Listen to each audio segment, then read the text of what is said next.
తెలంగాణలో కానిస్టేబుల్ పోస్టులకు ఎట్టకేలకు మోక్షం లభించింది. రాష్ట్ర నిరుద్యోగులకు పోలీస్ రిక్రూట్మెంట్ బోర్డు చైర్మన్ తీపి కబురు చెప్పారు.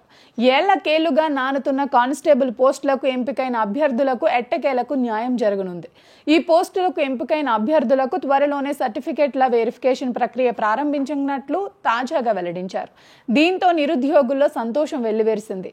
ఏళ్లకేళ్లుగా నానుతున్న 2018 బ్యాచ్ కానిస్టేబుల్ పోస్టులకు ఎంపికైన అభ్యర్థులకు ఎట్టకేలకు సర్కార్ గుడ్ న్యూస్ చెప్పింది. ఈ అభ్యర్థులకు త్వరలోనే సర్టిఫికెట్ల వెరిఫికేషన్ ప్రక్రియ ప్రారంభం కానుందని పోలీస్ రిక్రూట్మెంట్ బోర్డు చైర్మన్ వెల్లడించారు. ఆయన ఈ మేరకు వెల్లడించారని రాష్ట్ర ప్రణాళిక సంఘం వైస్ చైర్మన్, ప్రజావాణి ఇన్ఛార్జ్ డాజీ చిన్నారెడ్డి మీడియాకు తెలిపారు.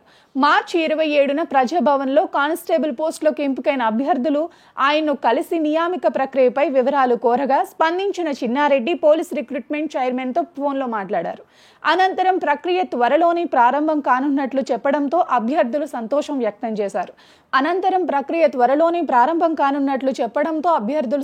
వ్యక్తం చేశారు.